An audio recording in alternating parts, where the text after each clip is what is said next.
What is going on, YouTube? I'm back with another video, you guys, and you can see second video, all right, in the same place. You guys got to get used to this destination for a little bit, man, but you can still see Toro is behind me.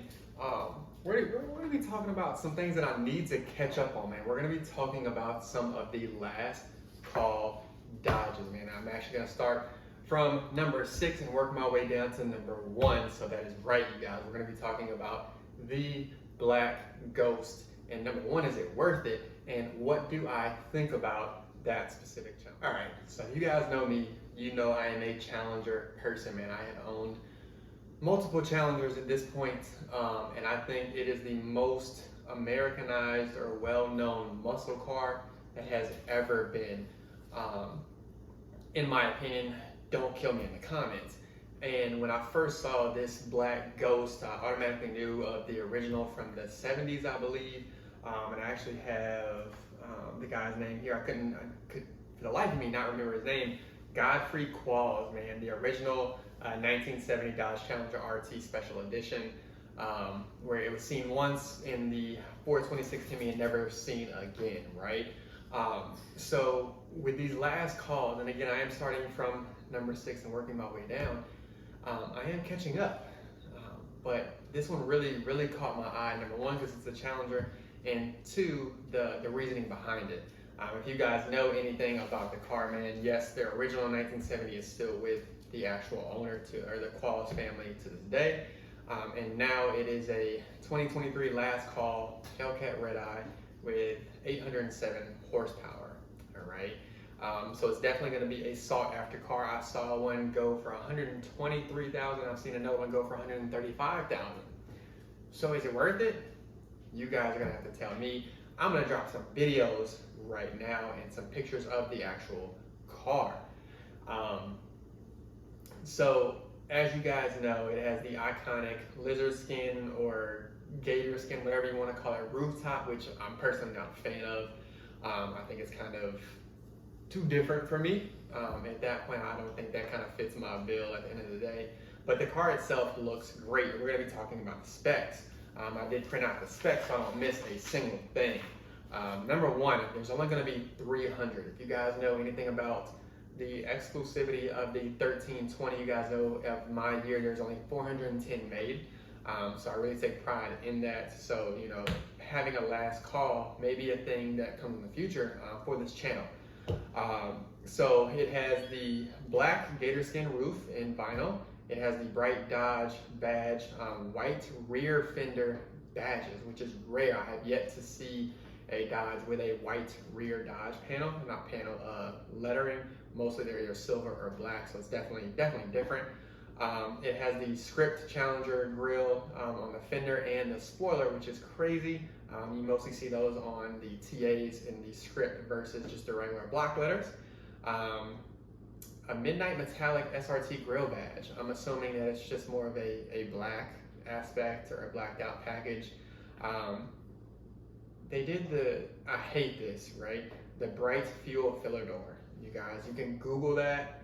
I wasn't a fan of how it looked on the car, but you know, it is what it is. But one thing I think they did well here, all right? If you know, my car actually had black Brembos.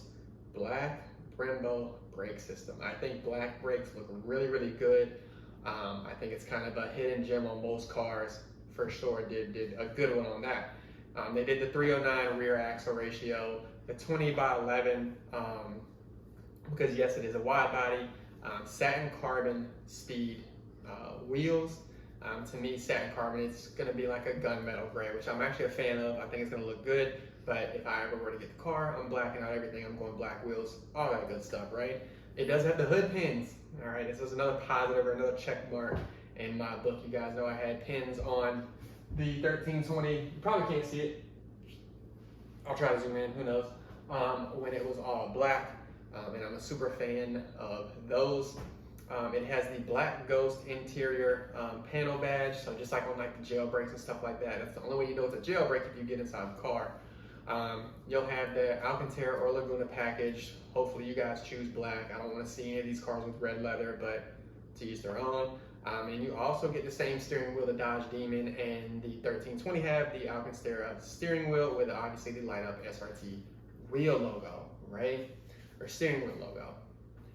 Now, I said all those things, right? I'm gonna speak a little bit on the car and what I think about it. One, an 807 horsepower car is crazy from the factory. But as you guys know, putting it down to the wheels is difficult for Hellcats, or difficult for Dodge, I should say. So if you've never had one of these cars, I would not suggest just hopping in one, right? You'll be wrapped around a tree real quick. But the car itself, all right, out of 10, with everything that I just listed, I'm gonna give it an 8.5 out of 10, man. I think there are some things that Dodge could have done to make it more like the old school version. You know, it had a little bit of chrome in it. There's just some different touches I feel like they could have gone above and beyond on, instead of giving some of the base Alcantara leather and Laguna leather packages. They could have done something a little different.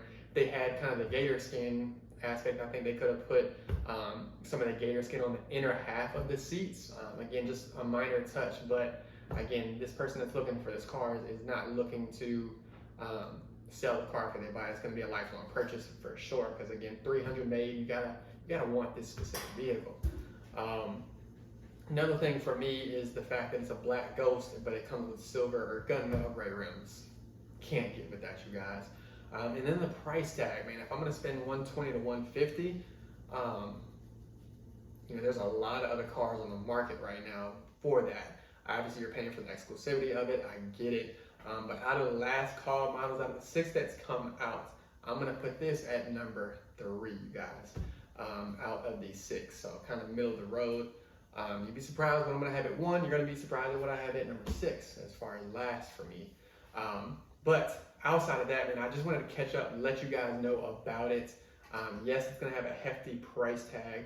Yes, it's going to be super exclusive, but is it for me? I don't think so. Again, if I'm gonna spend that money, it's gotta be a 10 out of 10.